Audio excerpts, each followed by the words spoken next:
Natural Resources Minister Siobhan Cody is the MC for this event. We're going to get some details about the Atlantic Accord. It's many billions of dollars over almost 4 decades. Going to have details about that throughout Here and Now tonight. Good evening, I'm Anthony Germain. And I'm Jeremy Eaton in the studio, and we'll have all the other news of the day for you in about half an hour, but there's a lot going down at the Sheraton Hotel, and that's where Anthony Germain is, so we're going to go back to Anthony. All right, Jeremy, people are on their feet here, which is a clear sign that the Premier, Premier Dwight Ball, is about to come and make an announcement. We can tell you some of those details. Just got out of the technical briefing with our colleague Katie Breen. So, Katie, quite a bit to get through, but let's start until the Premier starts speaking. Okay, well, we have an agreement announced today, $3.3 billion over 38 years, $1.9 billion of that coming to us by 2030. That's an average of $160 million a year. You can hear lots of loud cheers behind us right now. And I guess one of the things that strikes me looking at this looks like the start of the Newfoundland and Labrador election campaign. This is a major event. This is something that Premier Dwight Ball wanted to get, and there's a whole bunch of political news to let you know about as well. Premier Dwight Ball is taking to the microphones right now. Well, thank you. And good evening, everyone. This evening, I will join you not only as Premier of the province, but also as a father and a grandfather. Just like many of you, I have young people in my life who I care about, and I want them to have bright futures here at home.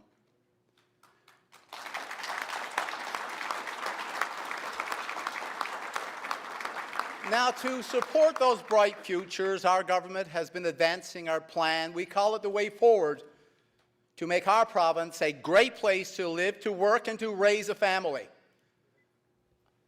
The opportunity to review the Atlantic Accord was a key part of the way forward for our province. When I started that work, I was clear we must be the principal beneficiary of our vast offshore resources, and those resources must be developed through a joint management with Canada.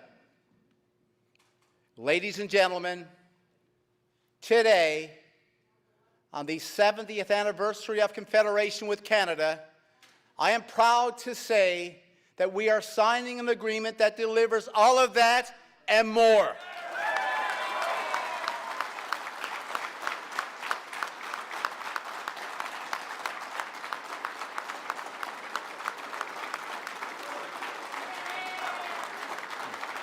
Thank you. Thank you. Be a lot of applause tonight interrupting the Premier as he speaks. There are lots to cheer about. We'll go back to the Premier at the podium. We have achieved a new guaranteed revenue stream that will deliver $2.5 billion to our province.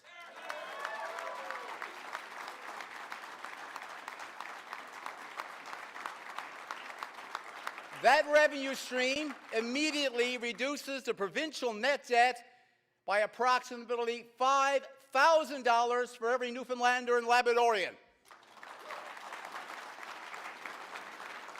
And in total, our provincial net debt will decrease by 16% as a result of this agreement. In addition, savings on interest will be worth approximately $100 million over the life of this agreement. This revenue stream is from the federal government's equity interest in Hibernia project and will involve cash installments that will start this year, reaching out to 2056. And there are no restrictions on the use of these funds.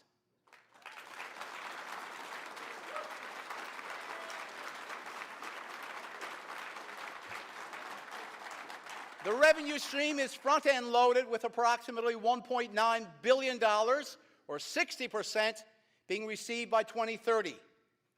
Now, that's upfront money that will help us through the next 5 or 10 years. We all know through this important period, we will see 2 more important developments. Our province will return to surplus, and at the same time,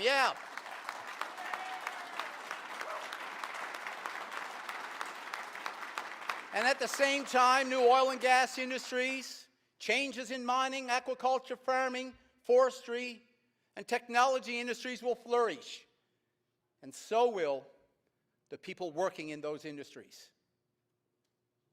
Now, given this is the anniversary of Confederation, I can't help but wonder what the first Premier, Joey Smallwood, would have to say about today's announcement. He would probably say, ladies and gentlemen, this isn't just $1 million. This isn't just $10 million or $100 million. This is almost 3,000 millions of dollars, ladies and gentlemen. You know, he was a colorful man. He was a flamboyant man. But I would also give anything to see the look on the faces of those who championed Confederation in the 1940s. If they could only see such the significant benefits that would be coming our way to our province some 70 years later. And of course, we all know that there is no one single agreement that would solve all of our province's challenges at once. It takes courage. It takes hard work. It takes the kind of resilience that Newfoundlanders and Labradorians are known for.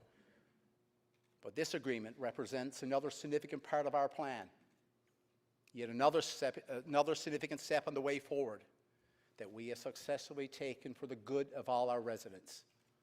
And the benefits that we have gained through this review goes beyond the money. We have gained also stronger joint management with our offshore development in areas such as land tenure, worker safety, regulatory efficiency, and regulatory modernization. This is a vital achievement as it gives us a stronger voice in positioning our province globally as a preferred location for oil and gas development. And as we bring investment, we create jobs. And I am proud to report our government already has a good track record in this area. We have already attracted some $18 billion in global investment in provincial industry, specifically in the oil and gas and the mining sectors. And it's no wonder Newfoundland and Labrador, our province, will lead Canada in GDP growth next year. It's no wonder, it's no wonder that we have seen 8 consecutive months of employment gains from July of 2018 to February of 2019. And friends, we have gained one other vital commitment from our federal partner through this review. We now have a clear commitment from the Government of Canada to examine the financial structure of Muskrat Falls.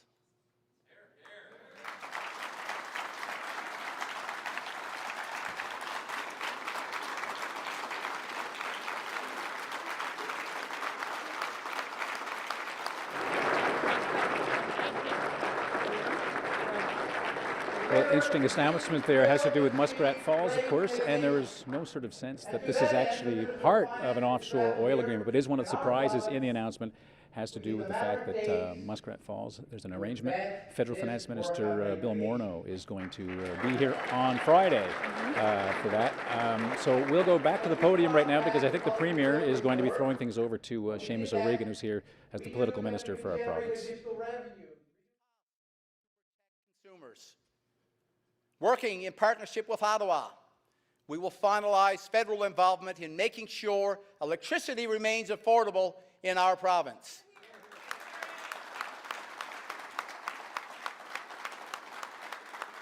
This is real partnership. And I know we enjoy this level of partnership with Ottawa because of the good work of Minister Seamus O'Regan and our other members of Parliament. Ladies and gentlemen, I want you to give them a round of applause, please.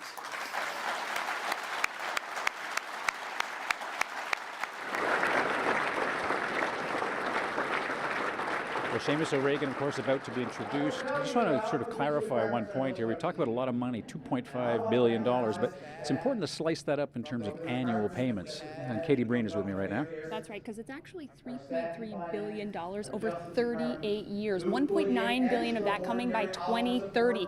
That averages out to be about $160 million a year. But the thing about it is that we're going to have to make 8 annual payments of $100 million back to the federal government starting in 2035. So sort of the headline that they have in their release is that it's $3.3 billion, but you take off the $800 million that Newfoundland's going to pay off a few decades from now.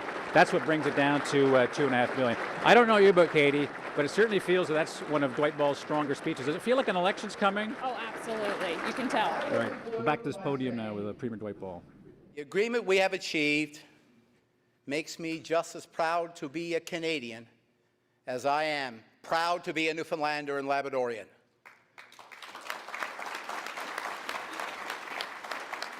Our union with Canada was based on the promise of a partnership that achieves a higher standard of living for the people that both our governments serve. Today, our governments, well, we delivered on that promise. And that's the way it should be, working in partnerships for a mutual benefit, for the good of the union, for brighter futures for all the people that we care about. My government gets it. Minister Morneau gets it. Prime Minister Trudeau gets it. Seamus, you get it. And in working together on the Atlantic Accord, ladies and gentlemen, we got it right. So I want to invite my good friend, Minister Seamus O'Regan, to the podium. Seamus.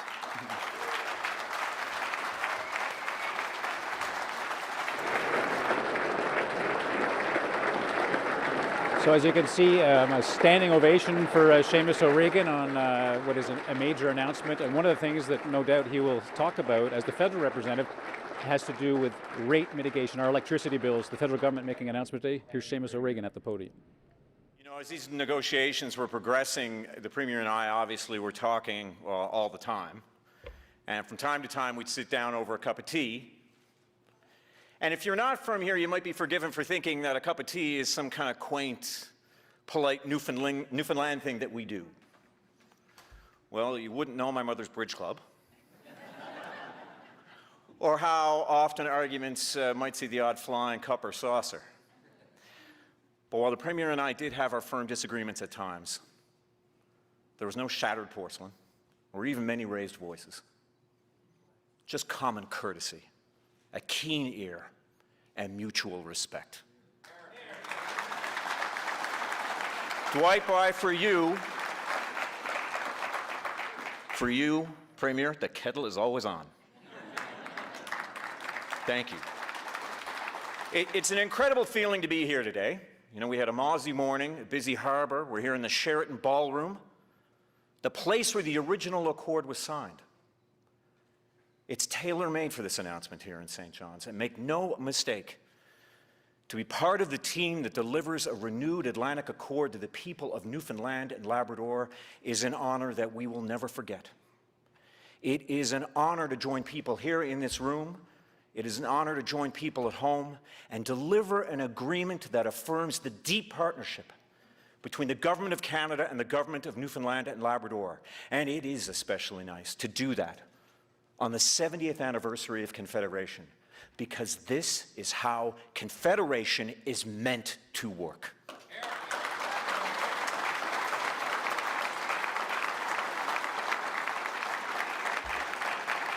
The Atlantic Accord binds the Government of Canada and the Government of Newfoundland and Labrador to a common purpose.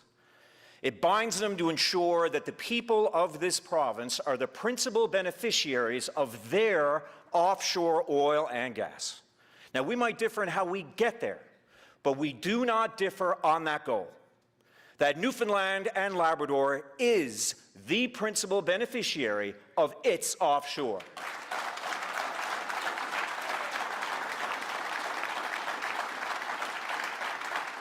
Because of the Atlantic Accord, This province receives 100% of the royalties from its offshore oil and gas. 100%. The same as if it were on land. And your 7 MPs, Nick, Churns, Goody, Yvonne, Ken, Scott, myself, we knew this was great, but we could do better. And the Prime Minister agreed. And the Prime Minister knew that the Government of Canada was well positioned to help this province in uncertain times. But we also knew, and the Premier also knew, that it was not our place to gamble with the future prosperity of this province. We knew that there was enough uncertainty, and we knew that too many politicians had played fast and loose with the public purse. We had to deliver. We had to deliver certainty, clarity, and predictability to the people of Newfoundland and Labrador. And so, today, the Government of Canada is establishing a Hibernia dividend for the people of Newfoundland and Labrador. $2.5 billion, $2.5 billion of certain, clear, and predictable payments that run for the life of the Hibernia project, and that is until 2056. These funds will be clear and predictable in both timing and amount, and will enable the province to make sound and effective financial decisions. They provide a solid, guaranteed stream of revenue that can be used to provide for everyone who calls Newfoundland and Labrador home. This agreement is a solid step in the right direction, but I'll be frank. The Hibernia dividend on its own does not solve the economic realities facing our province. It's not a cure-all. As the inquiry deepens our collective understanding of Muskrat Falls, we're gaining a greater awareness of the scale and the scope of the issues that lay ahead of all of us. So on Friday, this Friday, the Minister of Finance will travel to St. John's to focus on rate mitigation for Newfoundland and Labrador.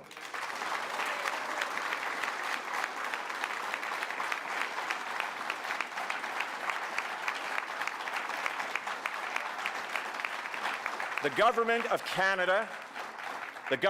Canada will be expeditiously working with the province to examine the financial structure of the project so that the province can deliver rate mitigation. Because your 7 MPs and your 40 MHAs represent the same people. They're our families, our friends, our neighbors. We're ratepayers too.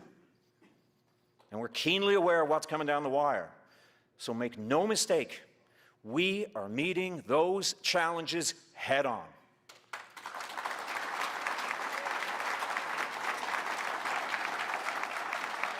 Ladies and gentlemen,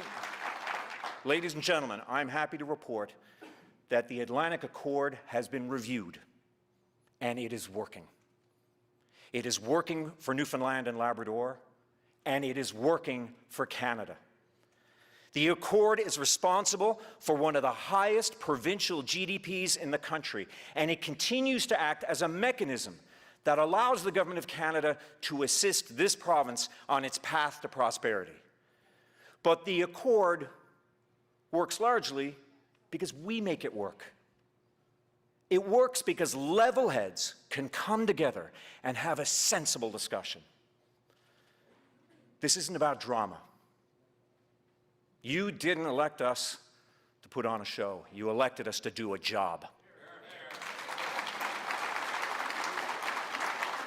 You didn't elect us to pick fights. You elected... Seamus O'Regan saying it's not about drama, it's not about a show, but the Liberals are putting on quite a show, as you can hear behind me right now, as they reiterate the deal, the new deal, the Atlantic Accord, $160 million a year over the next 40 years almost, 38 years. We'll have more from the Hotel Newfoundland, where the first accord was signed back in 1985 at this historic spot, after the break. Well, you're watching watching a special edition of Here Now right now, but I do still have your forecast. If you were outside at all today, you noticed we hit some record-breaking temperatures. I'll have all those details in your full forecast when I come back.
Welcome back to the Sheraton Hotel in downtown St. John's. Of course, this used to be the Hotel Newfoundland where the 1985 Atlantic Accord was signed, of course, by Brian Mulroney and Brian Peckford. We're going to take a look back at that in a moment. What we're talking about tonight, some highlights, 165 million on average over the next 40 years or so. Well, it's cut in half because we have to pay 800 million back also, but the nutshell really is $2.5 billion over 38 years. Interesting earlier, if you were watching the comments, a lot of celebration about the fact that we're part of Canada. It is, after all, the day Newfoundland and Labrador joined Confederation. But if you know the history of the Atlantic Accord, often the argument was we weren't getting our fair share from the country that we joined. So let's take a look back now. Here's a look back at the Atlantic Accord. Here in St. John's this morning, the agreement between Premier Peckford and Prime Minister Mulroney was called the biggest thing since Confederation. And Newfoundlanders demonstrated just how important it is by the numbers that jammed the downtown hotel to watch the two men sign a document that not only ends a long political battle, but also gives Newfoundland control over its resources. There is no other document in existence signed by Newfoundland that has within it the ability to see this province truly grow and prosper.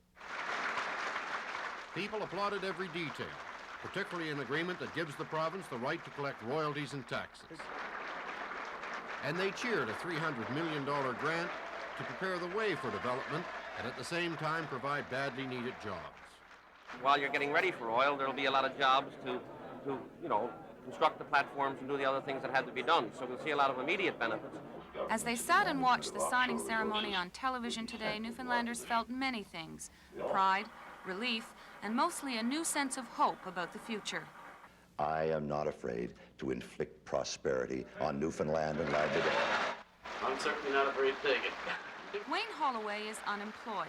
He and his wife Phyllis both think today's offshore agreement will make a real difference in their lives. For myself personally, I can see we're within the next few months I'll probably be back to work again.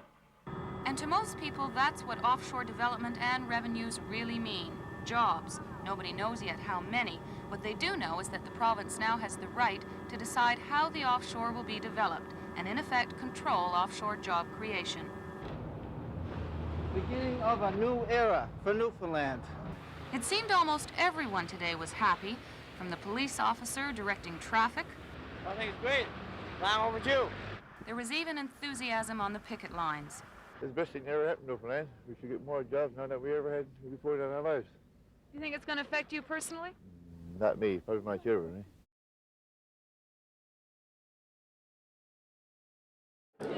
So that's a bit of a sense of where things have been. Obviously, the Atlantic Accord, very important politically and also to Newfoundlanders and Labradorians because it means such a significant infusion of cash. Now, the Premier would have said today, if you listened to his speech, $2 billion, $2.5 billion. You might recall Danny Williams saying that he got $2 billion. The difference when Mr. Williams got that $2 billion was that was $2 billion up front, whereas the money that Premier Ball has achieved today is going to be rolled out. Now, in fairness to Premier Ball, it's $3.3 billion over that 38 years. So people are going to chew over this in the coming days to say who got the better deal. Whatever you think of the Atlantic Accord in general, there's no question that the efforts here have paid off, but we'll see what people decide the real winning formula was here. It's all going to depend, of course, on what is done with that money. The whole idea of the Atlantic Accord was to basically help Newfoundland and Labrador have an infusion of wealth on the basis of the fact that those offshore natural resources belong to the people of this province. So that's going to be one of the big political considerations. Now, behind us, we're supposed to have a scrum event, and we hope to actually hear from the Premier and perhaps Seamus O'Regan coming up in just a bit on Here and Now.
Welcome back to a Here and Now breaking news story here at the Sheraton Hotel as we go over a new deal, a new Atlantic Accord agreement that was signed today. And just moments ago, Seamus O'Regan and Premier Dwight Ball sat down at a desk behind me here and signed a new agreement, which is worth $3.3 billion over the next 38 years. Really, if you break down the math, $2.5 billion for the first part of that agreement. So there is a significant amount of money, as I mentioned before the break.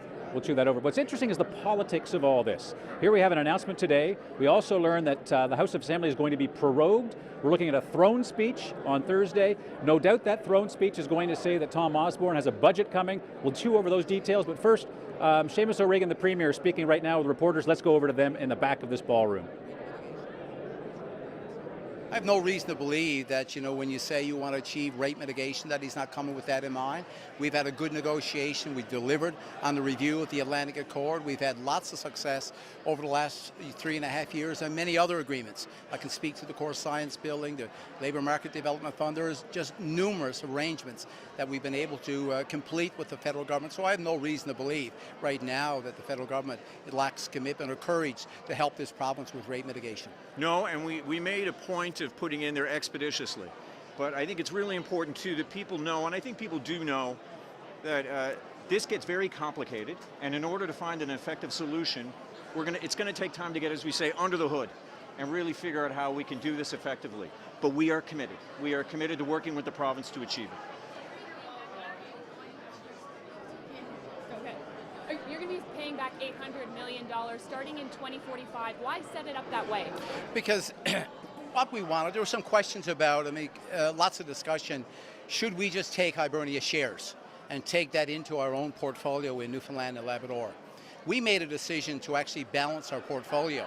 So when we look at the evaluation of the Hibernia shares, the number came in at $3.3 billion. We had the option, of course, to take the shares, take the risk. There's no decommissioning costs for the province here once the project is completed. So we took the guaranteed revenue stream. Now with that, in order to provide that guarantee, the federal government needed to control the shares, the value of Hibernia, which they operate. They operate to create that revenue stream. So that will cost $800 million. The first payment will be made. There's 8 payments of $100 million. The first payment in 2045. So the net benefit, just in a cash analysis, is $2.5 billion for the province. But there are added benefits of this just in the cost of borrowing over this amount of time. And I just mentioned some of the key elements of this arrangement that we've been able to reach with the federal government. Is this a bailout for Newfoundland and Labrador? This is working with Newfoundland and Labrador. This is making sure that we continue to be the principal beneficiary, and this deepens joint management. So I will guarantee you today, as a result of this agreement, Newfoundland and Labrador and its relationship with Canada is strengthened. We are in a better place today than we were yesterday. We're in a better place today in 2019 than we were in 2015. We are advancing this province. This is one step that helps us along that way. And it has to be noted that the Atlantic Accord is an incredible achievement. And when you look at it, some 30-odd years later, you realize what an incredible mechanism it is. So we reviewed it to make sure that the province is the principal beneficiary of its resources. And this clearly puts the province, we believe, over the top to ensure its rightful place. And this is something that both the government of Canada and the government of Newfoundland and Labrador have common cause in.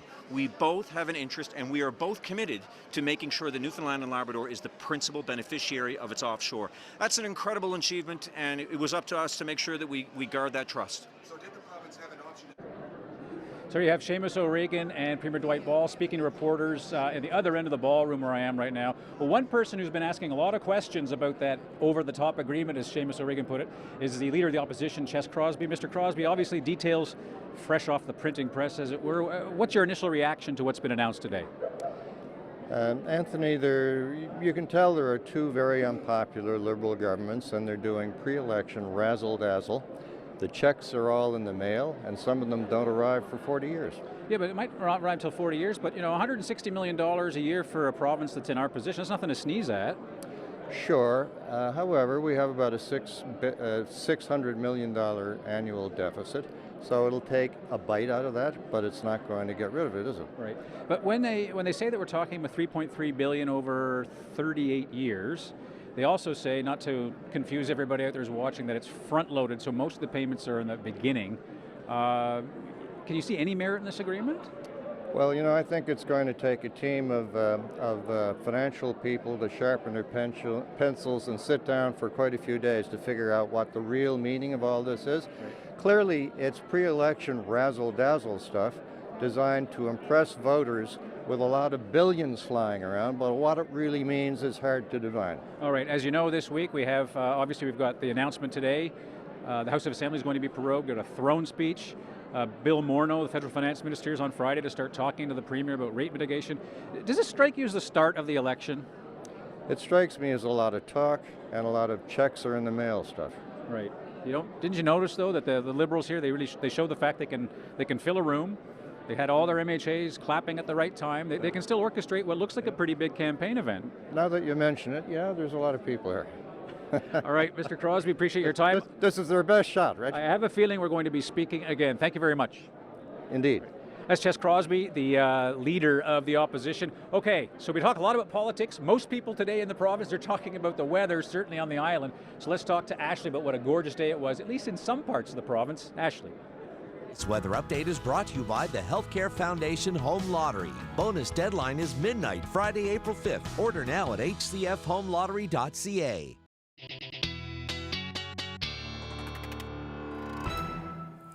So as you know, it's a little bit different version of Here and Now tonight. We have some special coverage, and we're busy night down at the Sheraton, as you can see. And Ashley's here to talk about weather, like Anthony was just mentioning. It was quite a day. I was working on my TAN, so to speak. It was sunshine and summery here on the Avalon. Yeah, that's certainly great news for the crew aboard the kayak. After being iced in for weeks, the ferry finally made it across the Strait of Belle Isle today. Now, the kayak was locked in by pack ice, stranding passengers in two ports, Blanc-Sablon and St. Barbe. Now, CBC spoke with Labrador Marine's manager, who said he's never seen a winter like this.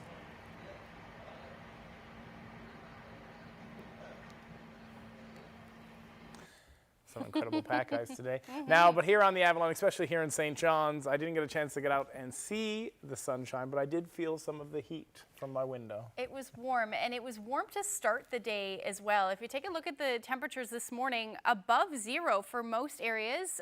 Bonavista sitting around the 0 degree mark. Same with Stephenville. Port Basco is a little cooler at -1, but otherwise, temperatures in the single digits. On the plus side of the mercury, as you woke up and left the house this morning, Happy Valley Goose Bay mild as well at -1. And then taking a look at the temperatures that we reached this afternoon, no joke here, 17.6 degrees in St. John's today. That smashed a record by more than 5 degrees today. Twillingate, Terra Nova, Corner Brook, all in the teens this afternoon. Cartwright as well, 11.7 degrees was your afternoon high. And, you know, those temperatures right now still quite warm for most of, or at least the Avalon. So 12 degrees in St. John's right now. Those temperatures in Happy Valley Goose Bay sitting around 4, reached about 8 degrees this afternoon there. But you can see these cooler temperatures to the west are moving in, and we've got that northwesterly flow that's going to happen, and that's going to bring in some even cooler temperatures as we head through the overnight, and that's thanks to a cold front, which you can very well see along the satellite radar. And in behind that, we should see some clearing skies, which is certainly good news, but not before we see some rain push across the island. We're already starting to see that happen right now. Next couple of hours will be some rain, and then we're going to see temperatures plummet, and then everything should change over to snow. But snow still very much the story up through Labrador. Winter storm warning in effect still for Nain. Looking at about 5 to 10 more centimeters of snow before that all tapers off to flurries tomorrow. But you can see here's all that snow for Labrador. Overnight tonight, we're going to see some snow push in along the west coast as well, with some accumulating snow, looking at about 5 centimeters, 2 to 5 centimeters more than likely along the west coast. And then in higher elevations, we could pick up closer to 5 to 10, but those winds are really going to ramp up. So southwesterly winds, 40, gusting 80, and then windy for the northern peninsula as well. Wind warning there.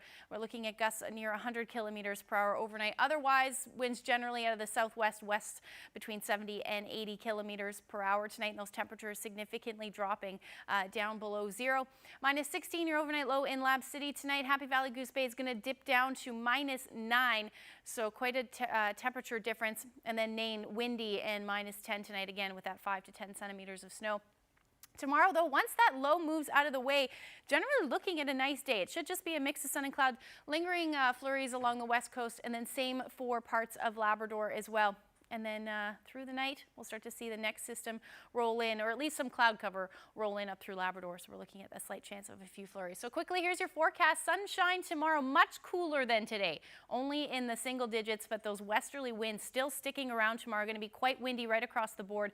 -3 through parts of central. Along the west coast, cooler with that potential for some flurries, but again, going to clear out into the afternoon. And then sunshine up through the Great Northern Peninsula.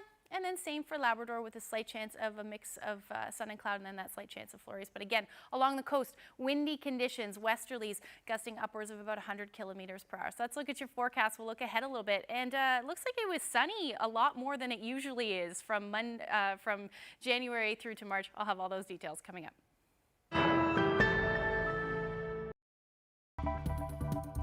Busts to biker gangs. We've got a lot more news headlines ahead here on Here and Now.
Welcome back to Here and Now. An RNC officer fired a weapon during a standoff in Pooch Cove early Monday morning.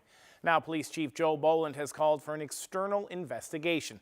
This all started when officers were called to deal with a man with a gun near Main Road in Pooch Cove. An officer fired at the suspect. Police say he was not injured but was taken down by less lethal force. The suspect was checked out at the hospital and taken to the city lockup. He faces several charges, including pointing a firearm.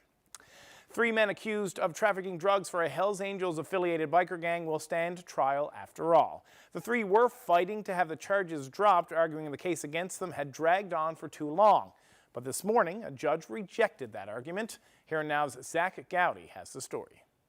Much has changed since September 2016 when police in St. John's conducted a citywide raid on outlaw motorcycle gangs. A building here, since demolished, was being used as a clubhouse for the Vikings Motorcycle Club, where several club members were arrested.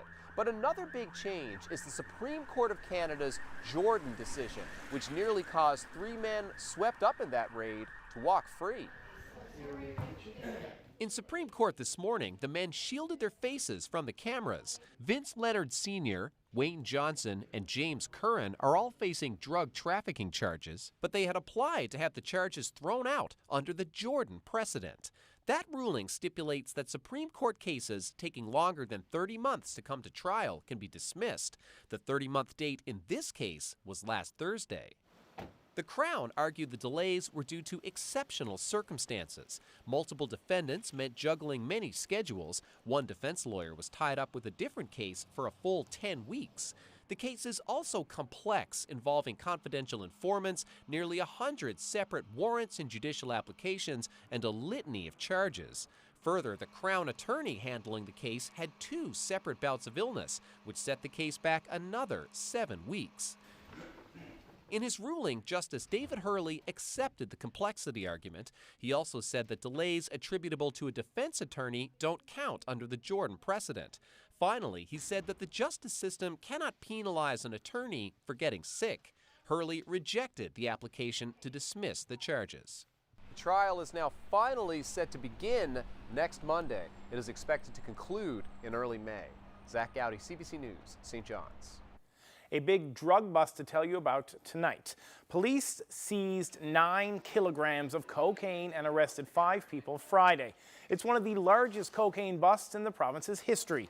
Police say the drugs would have sold for $2 to $3 million on the street. The cocaine was brought to the province in freight and was transported by a trucking company, but police say the company was not aware that that was happening. The drugs were covered in coffee and sealed in plastic to mask the smell. 3 of the charged men are from this province. The other 2 are from Ontario.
Welcome back to Here and Now. Now it's time to check back in one final time with my co-host Anthony Germain.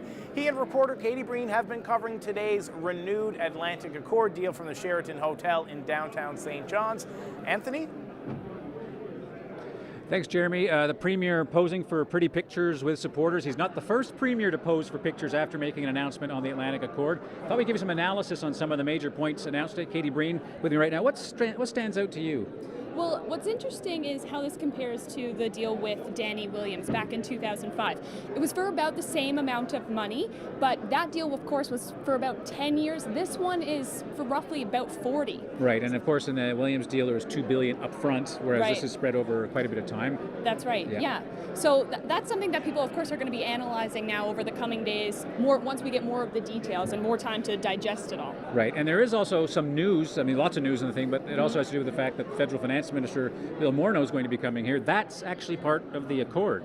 Yes, because interestingly, they have rate mitigation in their little packet here today. They talked about how, they're going to be examining all of this, how Morneau is going to be coming here starting on Friday to look at this with Ball, but no guarantees, no confirmation on what exactly that means, just Right. that it's going to be examined. Right. So the actual text says that it's going to expeditiously try to help the province achieve rate mitigation. So, of course, there'll be lots of questions. When will Bill Morneau do this? How long will it be before the election? That's the interesting part. And then, of course, there's the politics. You were in the House today. That's right. The House is being prorogued. Mm-hmm. Yep. We're going to be busy on Thursday because... Throne speech. Throne speech on Thursday. Then the federal finance minister. So Right. for those observers, it looked like Atlantic Accord announcement, throne speech, budget, bang, election. That seems to be the freight train that's been unleashed tonight. Of course, it's going to be a busy time. Back to you, Jeremy. So much, Anthony and Katie. Great job down there, and I'm sure there's a busy night ahead for both of you, and we'll see you both back here tomorrow night. Their update is brought to you by 811 Healthline. Medical advice, health information, mental health, and healthy eating. Dial 811. It's free and confidential.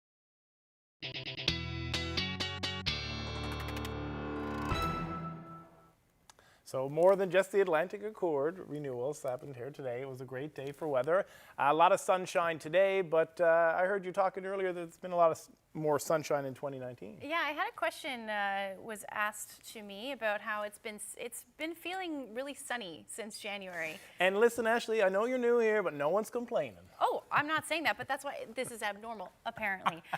So if we take a look at some of the data that I found, I was talking to Environment Canada, and they say that according to what's happening at St. John's International Airport, there was more cloud cover, or at least more partly cloudy skies through January, same for February. And if you took a look at the March stats, 102% of what we would normally see as far as no clouds go is what happened through March. So if you think that it was sunny, you're not wrong. That's exactly what was happening.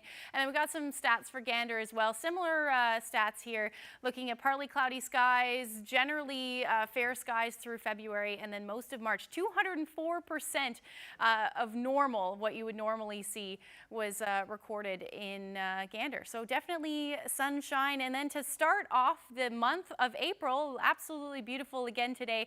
And if we take a look at what's expected as we head through Wednesday, that's when the next system rolls in. So we're going to see a little bit of relief tomorrow with all that sunshine, or at least more sunshine tomorrow, and then the next system rolls in.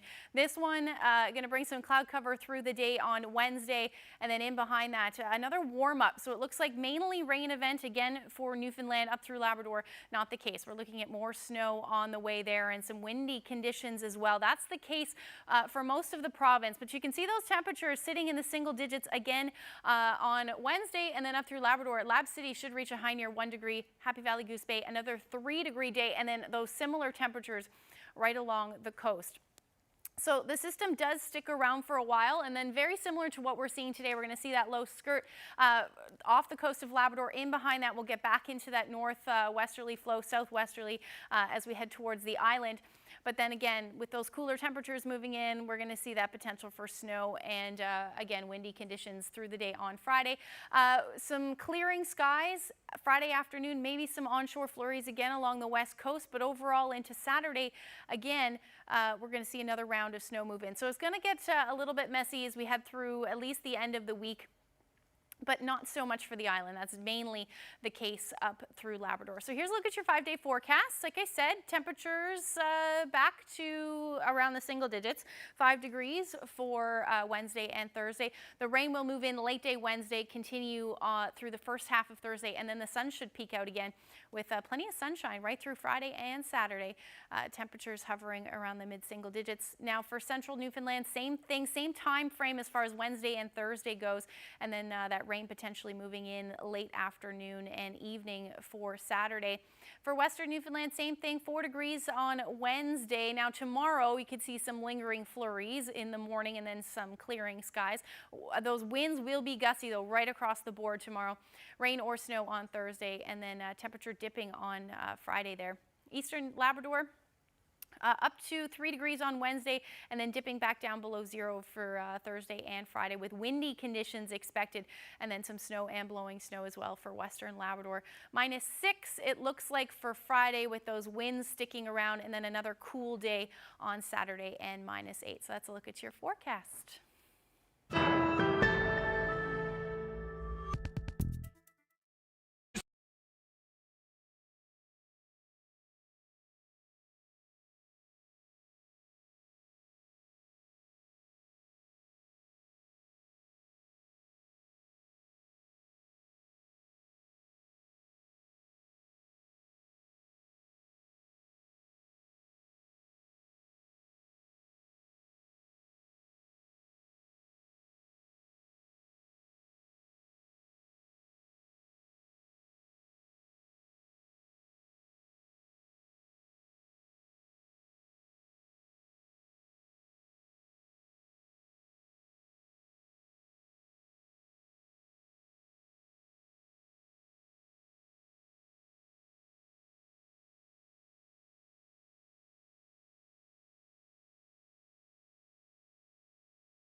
Welcome back to Here and Now. The next phase in a 5-year plan to update underground water and sewer pipes in St. John's got underway this morning.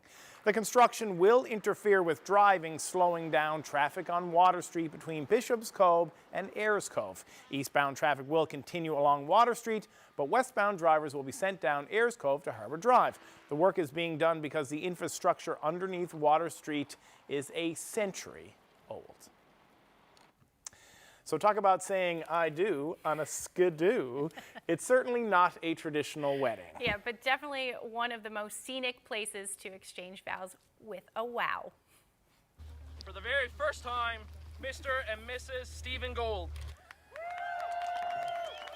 So Heather and Steve Gold took advantage of arguably one of the most scenic spots in Newfoundland and Labrador for wedding pictures everyone will be jealous of, with that beautiful view of the Western Brook Gorge as a backdrop.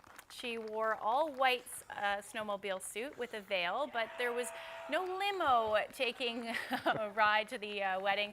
The pair rode their skidoos to the top of Grossmorn Mountain. So around 40 people made the 60-kilometer trek from Pasadena to the wedding location, one that many will soon be rushing out to copy.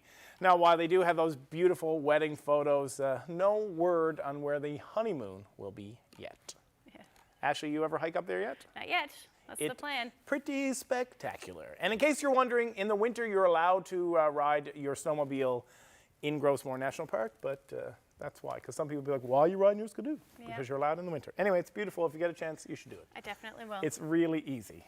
I'm sure it was. Just ask my parents. Well, another beautiful spot this weekend. Take a look at this weather photo. A canoe was out there in Middle Cove. This is our weather photo of the day today. I actually said that yesterday when I was watching the sunset at Topsail Beach. I was like, you know what? Be nice to go for a paddle there in I'm Middle going Cove. to get my canoe out and going to go. So this inspired me. Thank you so much, Elisa, for sending us this weather photo of the day. If you have any weather photos you'd like to share with us, send them to nlphotos@cbc.ca. Now, I know it was a little bit of an odd episode of Here and Now, but the Atlantic Accord is kind of a big deal. That 38 agreement has been signed. You can find out all the details on cbc.ca/NL. Anthony's going to be back. Carolyn Stokes is going to be back. I'm going to be gone, but Ashley will be here again tomorrow with all the news, headlines, and the latest in weather updates. Thanks so much for joining us here tonight, and we look forward to you for coming back tomorrow. Does that make sense? Yes. We look forward for you. See, this is why I'm not allowed on the desk very often, isn't it? Good night. Anyways, thanks so much. Take care.